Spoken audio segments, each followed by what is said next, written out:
Look at Kitty. This is silly. We haven't done this in a while. It's been a minute. Hi, this is Kate. My name is Erica. And welcome back to Nolan's Nonsense, the place where I take my friends on K-pop journey. And today we are reacting to BTS Spring Day music video. And today we will be talking about the ones who walk away from Omelas and do a little information session on the Sewol Ferry tragedy.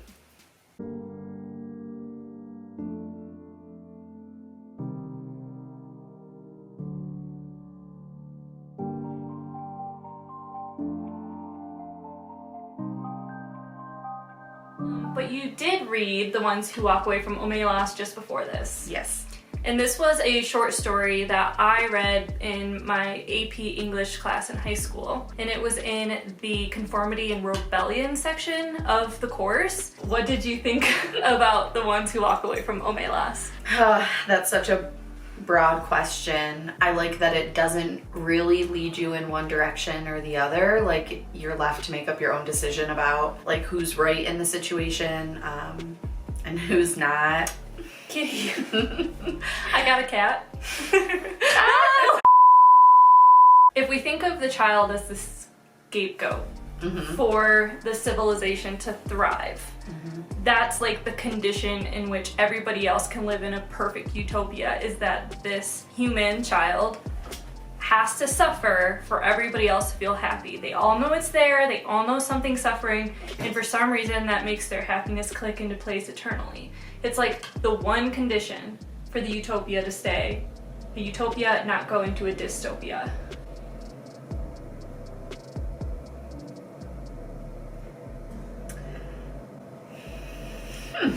I just don't know how much that's even really science fiction anymore versus how much that's just our reality right now. There's just sometimes like this perverse fixation on like what we have versus what others don't have, and sometimes like the value in what we have is like knowing that other people don't have it.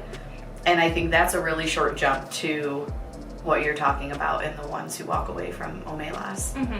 And it's also about like those who are born in like a lower social location than others, keeping them there.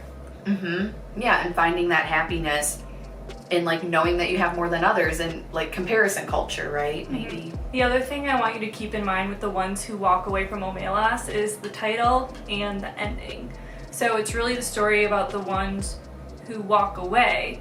So there's a couple categories of people in The Ones Who Walk Away from Omelas. There's those that are content to live their happy lives, knowing that this creature is suffering, and enabling them to stay happy forever. It mentions those that like they see the creature as teenagers and they're sad and they go home and they cry, and some of those people continue to live in the happy place and just move on from that like reaction. And then there's those who have that sad, upset reaction and decide to leave Omelas silently.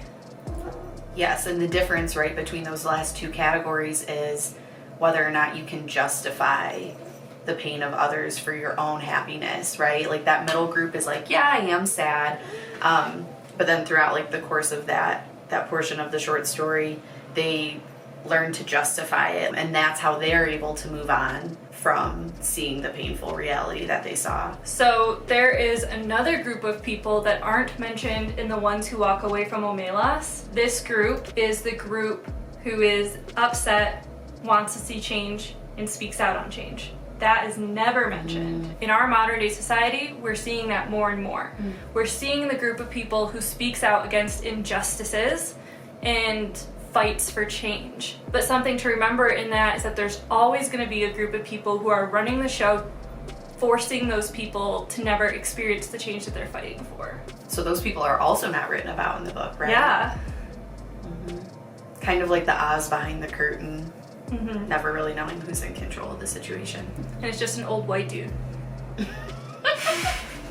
Yes, it almost always is, yeah.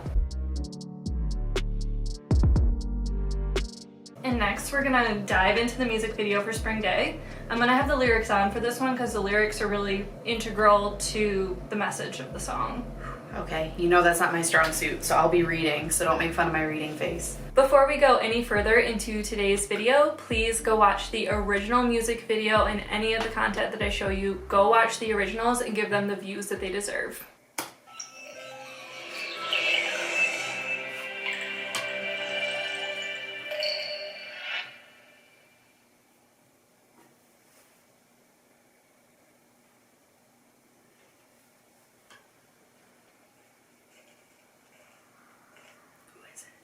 V.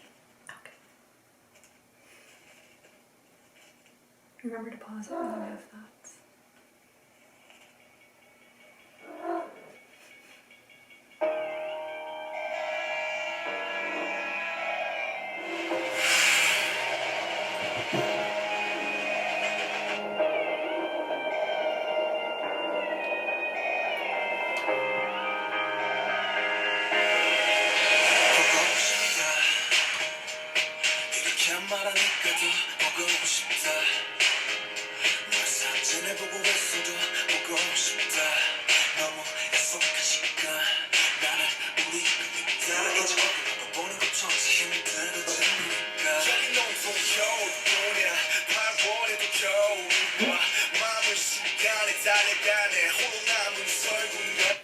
So already a couple references, right? Direct references. Omelas and Snowpiercer. Have you seen Snowpiercer? I have seen Snowpiercer. I'm so glad because it fits into that divide of the haves and the have-nots and constantly striving to make some sort of change.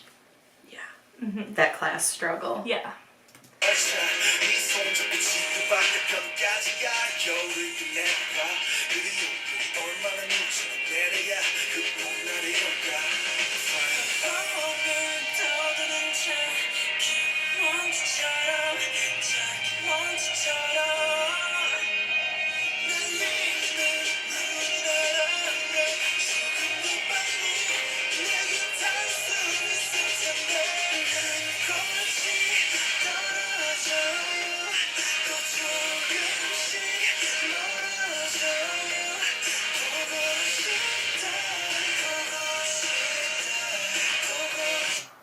Do you remember watching the tiny desk of this song? Are you crying? No. Oh gosh, I thought you were tearing up a little. I mean, it's nice. I always love.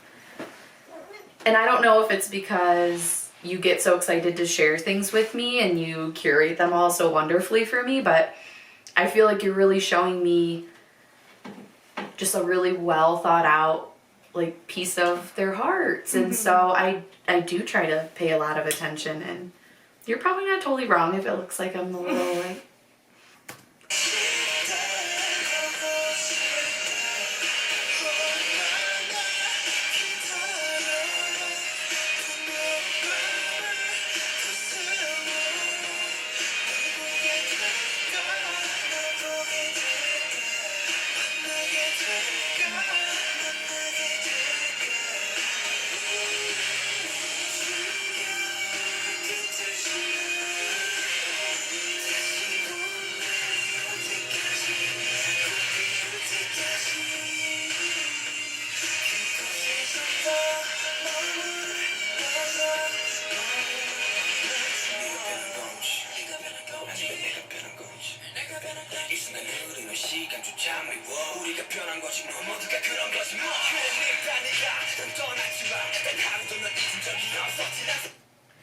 I'm wondering what the message is with this pile of clothing.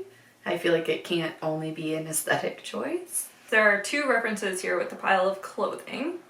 One has to do with the tragedy that happened in Korea, which was a large loss of life. And another is to a French artist, and I don't know the artist's name, who did an exhibit where it was just piles and piles of clothes like this, exhibiting like the loss of life and loss of loved ones. What do you think about the lyrics so far? Just like other BTS songs that you've shown me, they kind of walk this line where the lyrics can have many interpretations, right? Like sometimes it feels like a heartbreak song, like I miss you, I want to see you again. Sometimes it feels like a more global thing, like we can't wait to get to springtime, like when will this period of life be over, right? Like Mm-hmm. this dark time, this winter. Which is super relatable to the pandemic as well. Oh God, yeah. Yeah. In their new album, one of their songs references spring coming, like waiting for spring.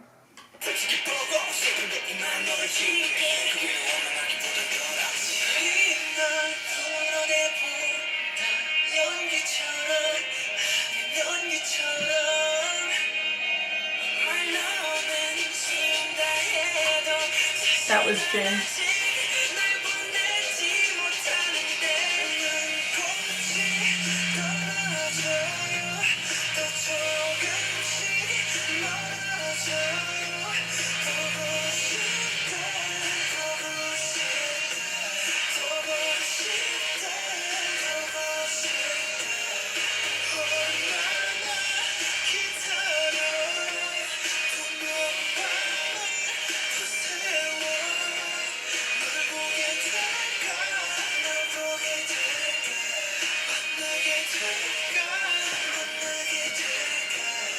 His little smile when they all join him. Mm-hmm. So he sees himself on the train.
So that was the Spring Day BTS music video.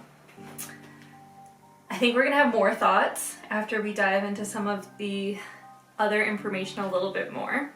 Do you have any final thoughts on that? Well, just like in the final minutes that we watched, I think that whenever they're all together, you just get this real sense of like love and brotherhood, but especially in that music video where like for most of it they were all by themselves, and then to have them all come together towards the end like really speaks to that, like these seasons don't last forever, and like you have people around you that can support you.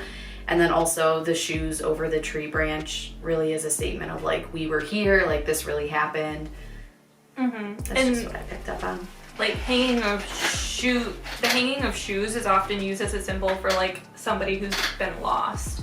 I did not know that. I mean, I've seen the shoes, but I didn't know that interpretation of it. Next, we're going to talk about this tragedy that I've been alluding to. So in South Korea, on April 16th, 2014, a ferry sank. It was carrying 476 passengers, and 304 of the 476 ended up dying when the ferry sunk. 250 students were on board from Danwon High School. The captain and the crew and most of the crew survived. They evacuated the ship but told passengers to stay down below. There was some things that went wrong, like there were a bunch of right turns in a very short amount of time that caused the ship or the ferry to list too far, and it ended up sinking. I don't know, my first thought is when we hear about disasters like this, and I think a lot of people, especially with the internet, just in general, there's this like huge movement around like disaster culture and horror culture and all of people just getting fixated on scary things. I think the tendency is to emotionally remove yourself from this and sometimes think it happened in a different place or a different time, but this is 2016, you said? 2014. 2014, April This 16th. is 2014. People have cell phones. People are taking video I was recordings. out of high school by that point. Right, like this is not far removed from our time, and it just adds a whole nother element. So if we think about what's happened in this scenario, government basically shut down a lot of the media involved that were trying to report on what was happening. I am not Korean, so I shouldn't outwardly speak on like how Koreans felt about this, but the general public was very upset with how the government handled the situation and tried to cover up important pieces of it, and even did like a shadow ban on any public figures that tried to talk about it or speak out about it. I don't want to jump ahead, maybe we talk about this more later, but something I was going to say about the Spring Day video and other K-pop videos that you show me, that like I just feel like there's really the art of subtlety in these videos. Like when you explain things to me, I definitely pick up on the themes, but I think you're absolutely right. In most cultures that I know in these times, you have to be very particular about how you share your information, or else you're going to be super censored. Something that we learned about BTS later is that the families spoke about how a K-pop group who wasn't super big at the time, this was 1 year after their debut, came and visited the families with the CEO of Big Hit Entertainment, which is BTS's company. Once the families were like, it ended up being BTS, and at the time we didn't know what they were going to turn into. But it's part of the reason why Spring Day is so loved and is the queen of Korean pop music. I think that this is going to be the end of part 1, and we're going to head into part 2, where we will watch an explained video for Spring Day, and we're going to watch Spring Day live. So you're going to see their live performance. Sweet. I love it. I need more information. Yes.